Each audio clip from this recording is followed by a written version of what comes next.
Here we go. Okay, everybody. Another episode, another probably non-Christmas episode.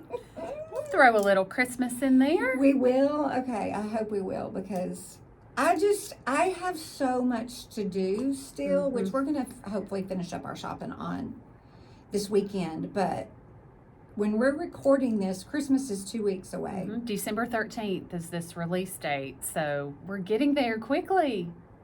Holy moly, everybody. So when you say shopping, like, how do you shop for a lot of people, or has your circle gotten small? Who all do you shop for? Our circle is small. It's just the kids, and we don't buy for the grandparents anymore just because the age of our parents.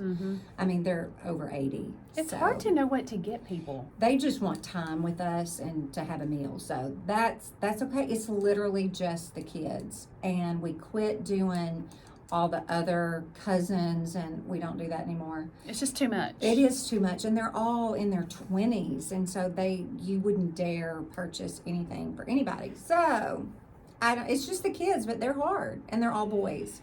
They are, and the thing that makes me a little sad, like the big kid in me, is the older my kids, I guess it's everybody's kids, the older they get, it's like you spend more money on smaller items. No, for sure. Good grief. I went to Lululemon and bought the guy's pants.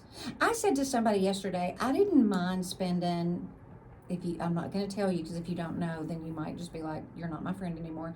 But if you know Lululemon and you know the cost, well, I bought a pair of joggers and some dress pants. Well, it's worth it. Absolutely worth it. But like if I had a daughter and had to pay that for a pair of leggings, it's ridiculous. Oh my gosh. I'm not judging a single person, but I'm like, okay, I'm not doing that. But I don't have girls. But I just think leggings are different than dress pants. Yes. And so that's just a little different justification in my brain. But leggings? No. Well, and, again, the kid in me, like, to make their Christmas about me for a minute, like, the kid in me wants to buy things that are fun for me to wrap and watch them unwrap. Right. Now Cole is into, he wants symbols. Oh, gosh. Which, pray for us. I saw something on, it was on somebody's story that said, I never understood why the little drummer boy's mama made him go out. Did you see that? Made him go out into the cold, dark night to play the drums. Yeah. Until my child came home with a recorder.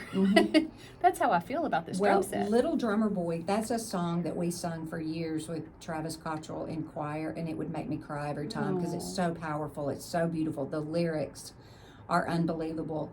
But when I read that meme, I was like, that's funny. Where was your mother? Yeah, where was your mother? So Cole wants like a kick pedal and some cymbals for his drum set. That's great, though. But we have Atlas, who is so into monster trucks. And how old is he? He is 3. He's perfect age for all these things, except there's no elf in our house. Yeah, there's praise God. None of that. But it is fun to have a little one. Yeah. Every day he walks in and says, honey, did you wrap my presents? Oh. And no matter whose presents are under the tree, I'm like, yes, Atlas, everything is just for you. Nobody else even matters. He can't read no name tag on that present. No, it makes him happy. Name tag, whatever it's called, gift tag. Whatever it is. Whatever. Some years I just take a Sharpie and write on the present. For sure. Nobody Whatever. cares. Nobody cares. Nobody cares. Okay, I saw something that you posted that I want to ask you about. Oh, gosh. You have a beautiful dining room table. Oh, yes. Ready for Christmas. Yes. Way to go, friend. I got that. I mean, that's something that I have inherited from my mother. I know that nowadays people are like, oh, paper products. But I think that as your family ages and you consider what you're passing down to them as far as memories go, I like that memory. And I want that memory of them to have that, yeah, we not only sat around the table together, that's easy, but it's just I don't know, I'm not making it spiritual by any means. It's just that it's just lovely, and it's Christmas, and it's once a year, and I have this beautiful Christmas china that I love, so why not? I love it. Here's my goal. You ready for my goal for the week? Kaylee comes home on Thursday. This coming Thursday is the last day of exams for both my kids. Kaylee will be home.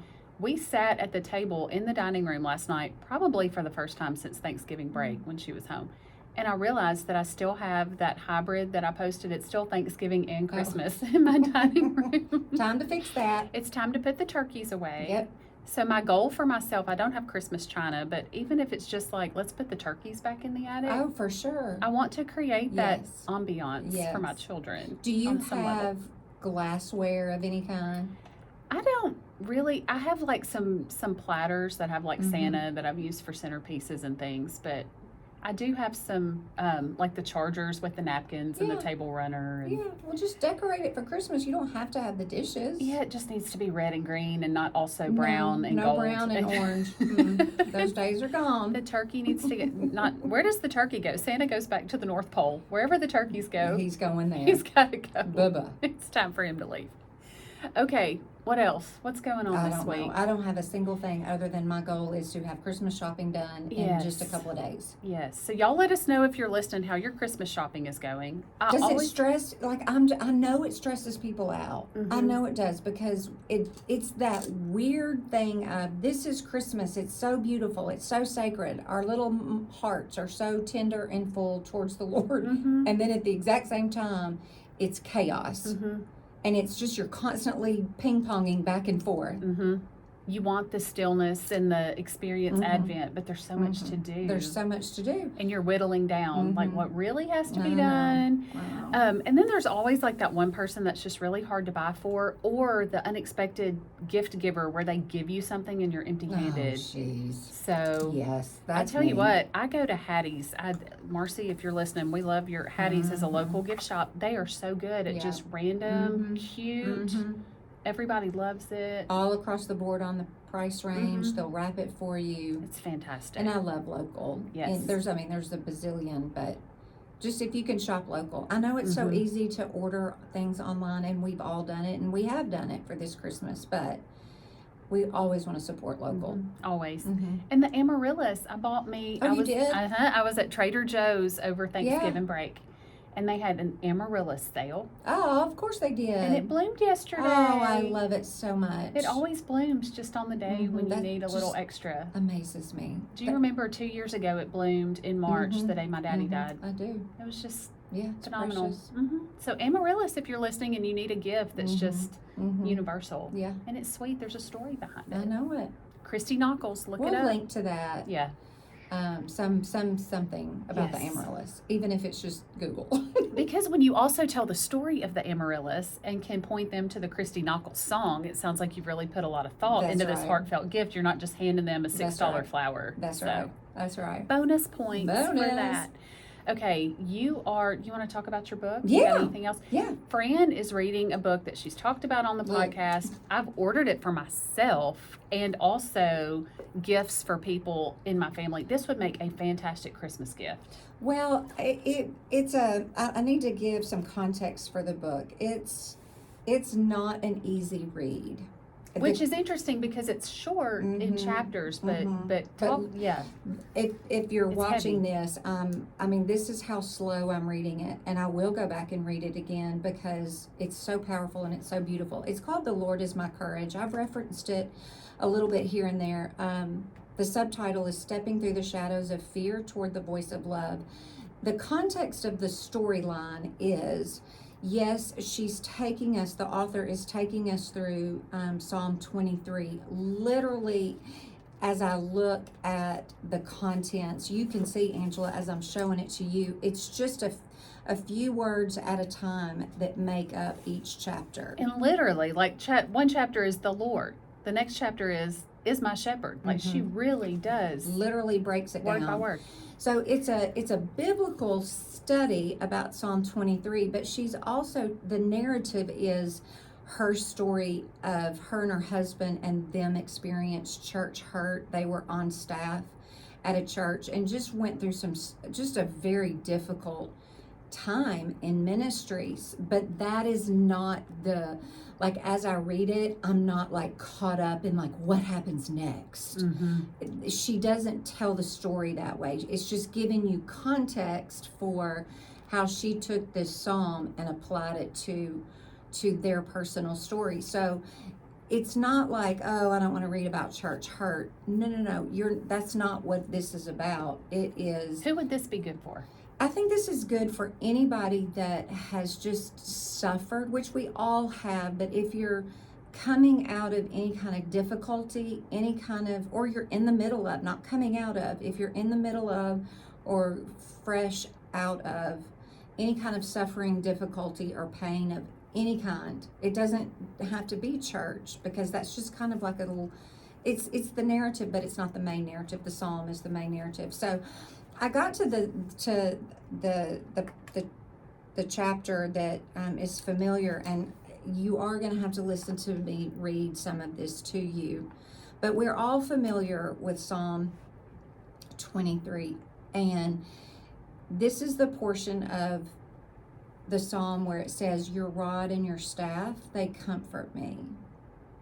Okay, so bear with me. I'm putting my readers on, and I'm going to read some of this to you, because this book just ministers to your sweet little soul. It's so encouraging. This is not a light, happy, fun read. This is a book that ministers to your soul. So it's you've got to be careful about who you give it to, because some people would pick it up and be like, not interested, because of the narrative, because of the story. But if anybody's been hurt in any way, there is so much comfort in knowing that you're seen in that pain. Yeah.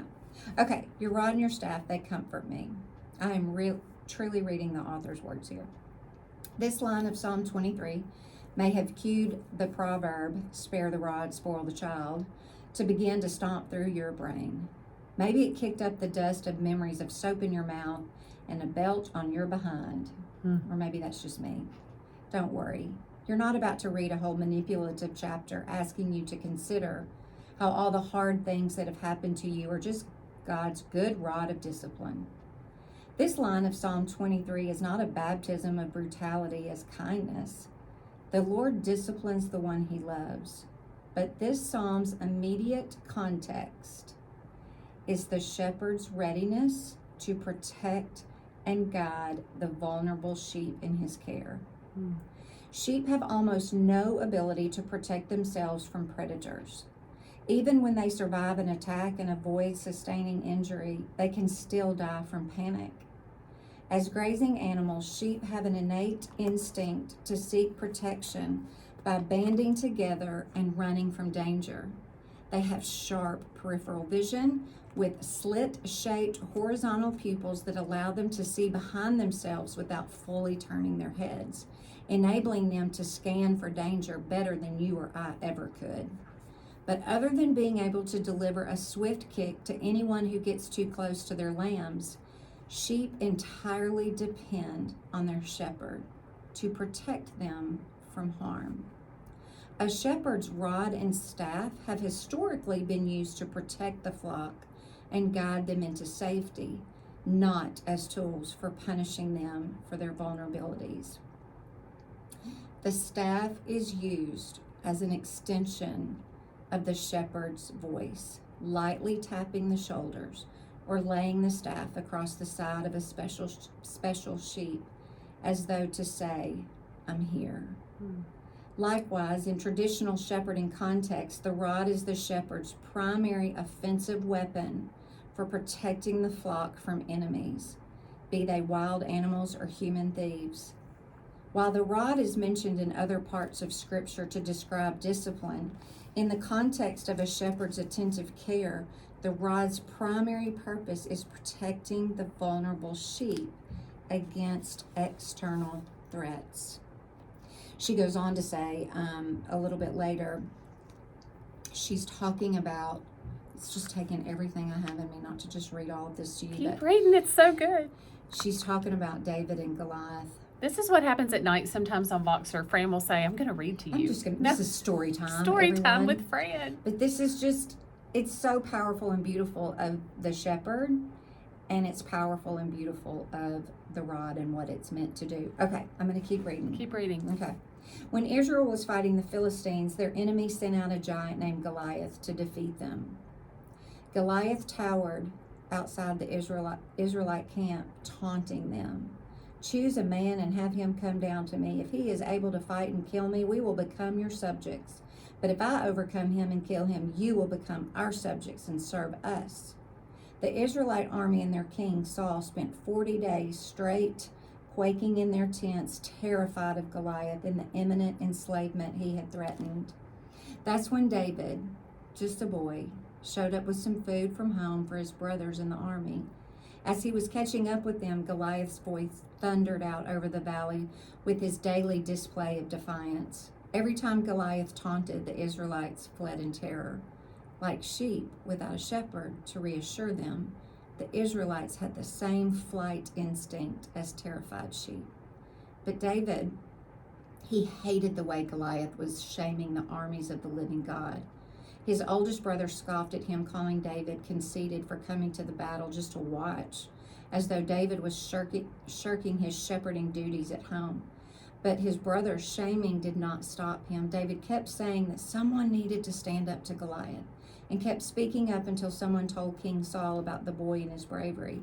Saul sent for David, and when David arrived at the king's tent, he volunteered himself for the task none of the grown men were willing to do. Let no one lose heart on account of this Philistine, David said. Your servant will go and fight him. Saul probably looked him up and down in disbelief. Compared with a giant, David's stature was nothing. Saul wasn't about to shame the whole army and himself by sending out someone impossibly young.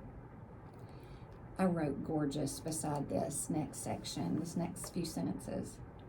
David defended his courage with his history of shepherding.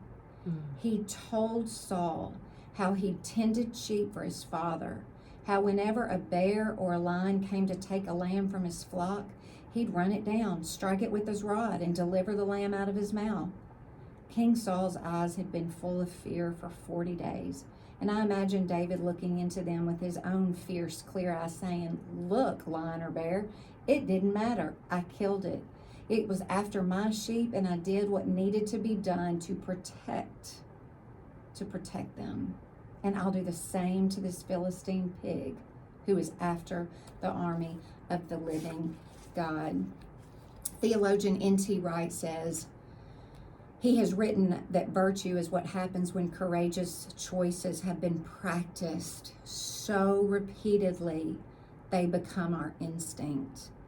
Courage is what happens when we've made 1,000 small, hard choices requiring our attention and effort, risking embarrassment and even failure to honor the vulnerable within our care, including the vulnerability within our own souls. Courage is what comes out of you when you've practiced standing up to the giants of shame, lions of lies, and bears of brokenness so repeatedly that it becomes second nature. The truth is, David's courage wasn't just his audacity to believe God would save him that day. It was every choice he made to become the kind of person who would risk believing it. This is the last thing. Courage is the practice of wanting to protect. It's that same word, protect. Mm-hmm. Courage is the practice of wanting to protect what is good and true and beautiful more than we want to avoid being wounded. Wow. Courage is not the absence of anxiety, but the practice of trusting that we will be held and loved no matter what happens. And you go back to remembering that the shepherd's rod and staff have historically been used to protect the flock and guide them into safety, not as tools for punishing them for their vulnerability. So in the context of this psalm, it makes sense why it says, "Your rod and your staff, they comfort me." It is for good. Wow, that will preach. Yeah, and that's what makes this book. I mean, this chapter is just a few. I mean, it's literally 6 pages long, but it's just so rich and deep that you can't just skim and read it and go, "Oh, that's great." You have to sit in it. You got to sit in it and you got to think on it. And so I don't know. I think this book truly just would minister to somebody's soul. Absolutely. I loved it when the author said that they can still die from panic. Yeah. Think about all the panic and anxiety. Like we are those sheep. Yeah, we are. And there's a reason he chose a sheep to compare us to, and the shepherd of the sheep. Right. When you really dig into all that. Yeah, so anyway, highly recommended. It's called The Lord Is My Courage by KJ Ramsey. I think it is a must read for every. Oh, I just dropped it. For everybody, if Mhm. it's in the right context of your life. And then if there's anybody that's just really struggling with grief and suffering in a deeper way or a more personal way, there's a companion when I went to order that book, and the title almost kind of made me laugh, like not in a funny way, but it tickled me a little because my grandmother always said this too shall pass.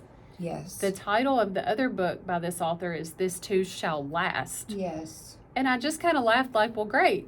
I know. that sounds very uplifting. Yes. But here's the thing. If you are sitting in a season of grieving a spouse, for example, Mm-hmm. you're not going to care about a book that just says, well, maybe tomorrow you'll stop thinking about it and get over it. That's Right. never going to happen. Right. But that author is just so good. And I think her context was maybe an illness, an ongoing illness. I don't remember. But just anybody that's dealing with something hard, lament is scriptural. Mm-hmm. You know, we can be real Mhm. quick to just kind of push past or give these Mhm. platitudes or, Mhm. you know, we'll keep going or Mhm. say these little encouraging things Mhm. that almost sound like we don't really grasp and understand and are caring enough to sit in that pain with them. And I think too, like Psalm 23 is so familiar to people, but they don't understand it. I've never Mhm. been taught fully what it means. And so it's a sometimes those very familiar passages, very familiar chapters, you just read them and they don't tend to your soul like they should. Mm-hmm. So the fact that she takes us through this book so slowly Mm-hmm. is beautiful. It's absolutely beautiful. And it just reminds me of the power and the beauty of leaning in to the grace of God that he gives us. That because I wonder a lot, like when people are going through something hard, whatever it is, and somebody gets on the other side of it really well, or goes through the process really well, and then somebody else doesn't. The grace of God is always there for everybody.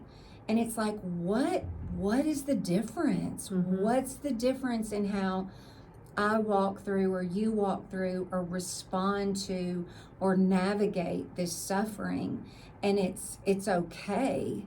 It's tolerable, it's manageable. You're not running from it. You are aware of maybe even your role in it. I don't know, but that's a mystery I don't know that we'll ever understand. Like, why did some people not make it to the other side well and some did? Was God's not withholding his grace Mm-hmm. and his desire to see you through? Was that my fault? Was that something that I didn't do right or well? I don't know. I think it's just a mystery of all of it. But I just was reminded as I read this to lean into the truth of Scripture, and that's where you find God's grace and who he really is. His character just ministers to you, and it's just beautiful. I love it. Well, we can never go wrong seeing people, meeting them where they are, and pointing them to Jesus. Yeah. It's just so good. Yeah. Anyway, You everybody read it. accidentally created a gift guide that we that we said we wouldn't do. Y'all, I ain't about a gift guide because unless you want some Lululemon men's pants, that's all I got with this book. Do you have any thoughts about the beginning of the year coming up or how you want to spend the break just in your own time with the Lord? Like, what's that going to look like? And as we turn the corner, start a new fresh year, have you even thought that far ahead yet? Well, I think like everybody, I think just in the Christmas season, I don't know, I have no idea. Maybe this is just me, but I bet a lot of people use this season, especially probably the week between Christmas and New Year's. Can we just say I love that week more than any other week? You don't know 100%. what day it is. You don't know what time it is. You just eat and wear fat pants. And I always take off work and just... It's lovely. I become a bear. I guess that's hibernation. I love it. Go ahead. But I love to just reflect on my relationship with the Lord. That's why that prayer journal comes in just beautifully at the end of the year. I spend time to reflect back on all that he and I have gone through together. And do you go back through the pages? for sure. Read it, highlight things, because I want to know, I still need to pray for that. That's still an unanswered prayer. I've forgotten that. Or, oh wow, look at what he's done, and I just haven't been able to connect the dots. So it reads like a book, and I love to spend that time just reflecting on who the Lord is to me personally, where we've been together this past year, and also in the life of my family, and just all the people that mean so much to me. But I think, how can you skip past Christmas without reflecting on who your Savior is to you personally? No, that's good. I'm ready for it. It's Sweet. we're still in that chaotic, my work schedule is just bonkers the next couple of weeks. And I There keep ain't thinking, no time for this kind of deep reflecting. but it's coming. I will make complete sentences again. Yeah. This morning I ran out the door and I was just so frustrated because I wanted more time than I had. My sons had to go in earlier and had tutoring and all the things, and I was a little bit, I don't know if angry, that's kind of aggressive, but I was very frustrated because I wanted some me time, but it's coming. Right. It's well, coming. and y'all just remember, don't get legalistic in that. The Lord can be built into your day all day, every day. Well, Not just the morning, not just the night, but at 2 p.m. and 11:15 and 6:20. Well, I have a funny Okay. and also telling off on myself, Okay. and because I didn't even connect that until I just looked at it in my notes a second ago. Last night, I was, and it's even on here, 8:49 last night, I was in a sweet place of rest and relaxation. I'd had 2 naps before 8 o'clock last night. can't Let me even just believe throw it. that in there. I told my husband I got carry out. I wanted to get on the couch, watch something good on TV. I had taken 2 naps by 8 o'clock. We watched Firefly Lane a little bit off and on. I'll have to watch it again. I slept through half of it. I don't regret it. It was wonderful. But I was on Instagram and on the Daily Grace Co. We've talked about them in the past. They had something that they posted, and I thought, this is so fantastic. This is so For great. the listeners. Okay, I'm pointing both fingers at myself because literally on the heels of what I just said, I want y'all to hear what I saved for you all to benefit from. What's also so funny about this is that how many times do you say out loud to me and to others, be still, be still and know, be still. We've said that a lot this year. I have said that a lot this year. The Lord has had me in that. Guess what? I think it's for my own need to listen to these words. Okay, so here's what the Daily Grace Co. posted. Being still isn't about a relaxing morning. It's about resting our anxious hearts. Yeah, well, how about that, Miss Snyder? I got so worked up this morning. I literally, when I calmed down, when I got to work and settled in and had my appointments and was in between meetings and podcast on our lunch hour, I called my husband and I said, I realized I sounded like a fool this morning. I'm better now. You know what's Sorry. so crazy is that when you do spend, like, I don't know what your time with the Lord was, but This morning it was like 5 minutes, and I But was not even okay with that. 5 minutes or 55 minutes, you can come out of that time and 6 minutes later, you're just acting like a fool. Yes. It's like, good gosh. Yes. Our humanity, our humanness is just ridiculous. So it's not about a relaxing morning. It's about resting our anxious hearts. And in the caption, she said, I love the words be still, but sometimes I worry we equate them more with relaxing in the morning than with a heart at rest. What does it really truly mean to be still? And like Fran just said, we've talked about Psalm 46 a lot on this podcast, and that command to be still and know that He is God. And know that He is God. Know that He is God. Know that He is God. No, He is God. And she said, no, exactly. I'm not Jesus Jr. And in the Hebrew lexicon, she said, I learned something interesting. To be still means to let go, to let something fall from your hands, to relax your grip. Called control. This is all a control. And I promise y'all, on the way to work this morning, I was so worked up. I was probably gripping that steering wheel and clenching my teeth. I'll probably have sore teeth because of how worked up I got. It was a good reminder to me that I can let go of my own plans and embrace the Lord's plan, knowing He will hold me through it all. I can relax my white knuckle grip. Like, this is like Clearly I needed this. I can stop doing it my way and trust that his way is perfect. I can stop doing it in my own strength. I can abide. Remember when my word of the year was abide? Look what good that did you. I can abide in him. He is God. I don't have to be. Well, it just everything, every single day. We say this all the time. And everybody understands and agrees that, we wake up and we surrender and then we take control back. And then we surrender. And we Surrender was my word 2 years ago. It was abide and it was surrender. As Dr. Dub says, our word should always just be Jesus. We're listening, Dr. Dub. I will continue to choose a word, I bet, because I'm just who I am. But my word will also always be Jesus. Okay, what else do we need to talk about? I don't know. That's a lot. I do. Yeah, we could carol.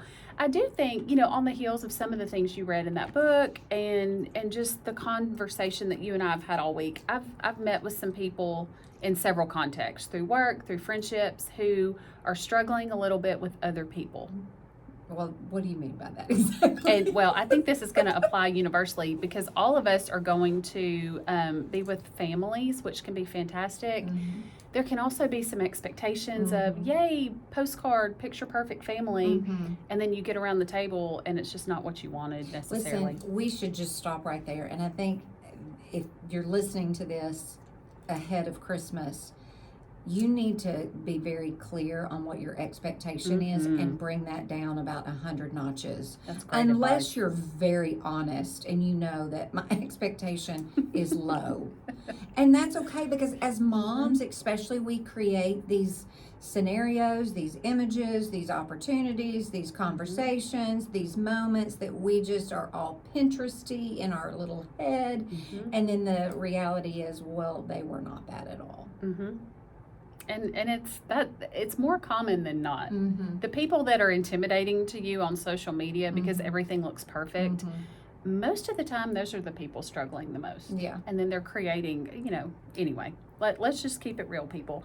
But in the conversations I've had counseling with some people in various contexts, one thing I'm hearing is, people are saying, if we want to learn and grow in our relationship with the Lord and who He has called us to be, we don't need to stay the same. Right. He is leveling us up. We talk about leveling up, growing us up, and growing pains hurt. Oh, sure they do. So part of the growing pains, it's funny, as I listen to people, then I go back later and think about it and realize I'm that person too. Just like I gave a wonderful example a few minutes ago on the podcast. But I think as we realize, it's real easy to point the finger at somebody else, but as part of our growth and maturity, I told somebody yesterday, you can never go wrong by being humble and teachable and being the first one to own whatever your part is. Right. And we're going to bump up against people. We're not all going to get along perfectly well. And we don't understand what growth is going to look like in other people's lives. And so growing is good. I mean, you think about anything that grows, a flower, anything out of a garden that is a benefit. It doesn't always look great. You can't see what the end product is going to be, but growth is good. And we just get irritated when that growth bumps up against us and we don't understand it. We can't see it for what it is. And so it hurts us. The big picture. Yeah. I think it was in the daily Bible verse. I think it was in this past week in one of the devotions on the Bible app, but it talked about the lobster. Did you see that one? I don't know. It wasn't in the video, but there was a devotion, and it talked about how when lobsters grow a new, harder shell. Yes, I do remember that. You remember that? Yes. And there's a period of pain, like the old shell has to fall off, and then they're vulnerable, and then the new shell is grown. It was just such a sweet picture.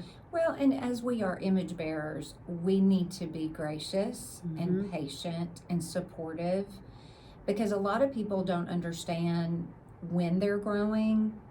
They don't have maybe an Angela or myself beside them to help them see what's going on.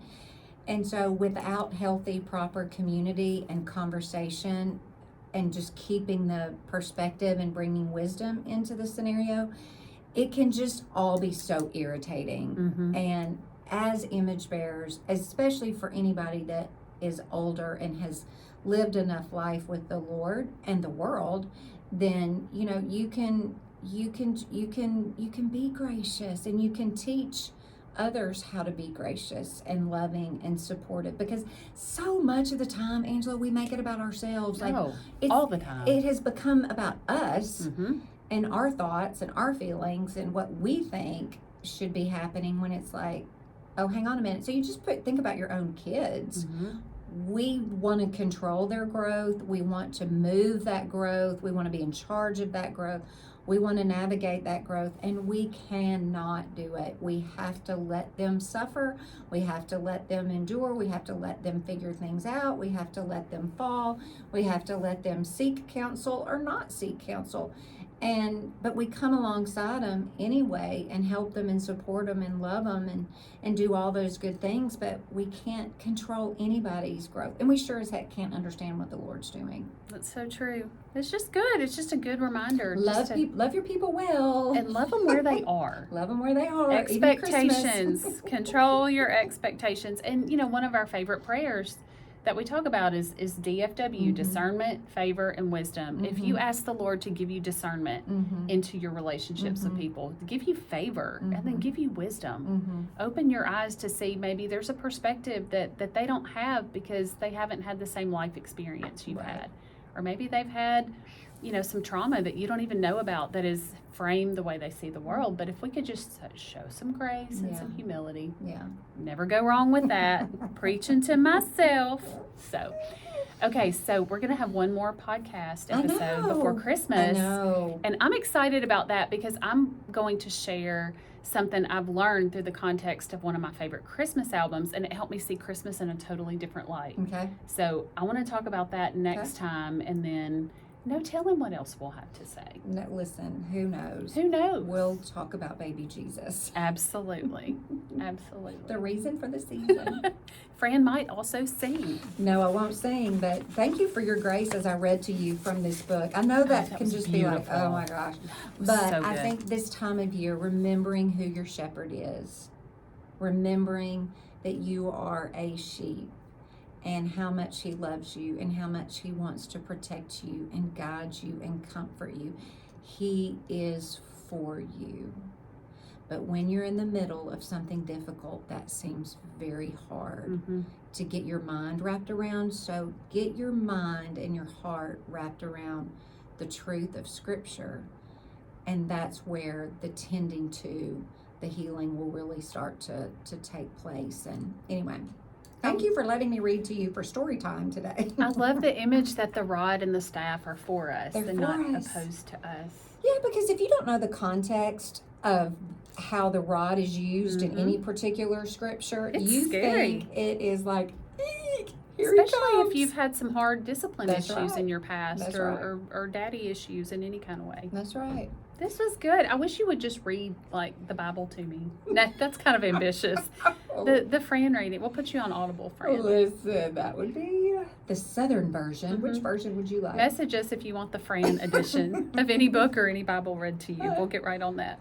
Oh, y'all, let us know how your Christmas shopping is Yes. doing. Be kind as you are out and about. Thanks for listening to episode 92. Merry Christmas, everybody. Fa la la la la. La la la la. La la la la. Have a great day. We'll see you next week.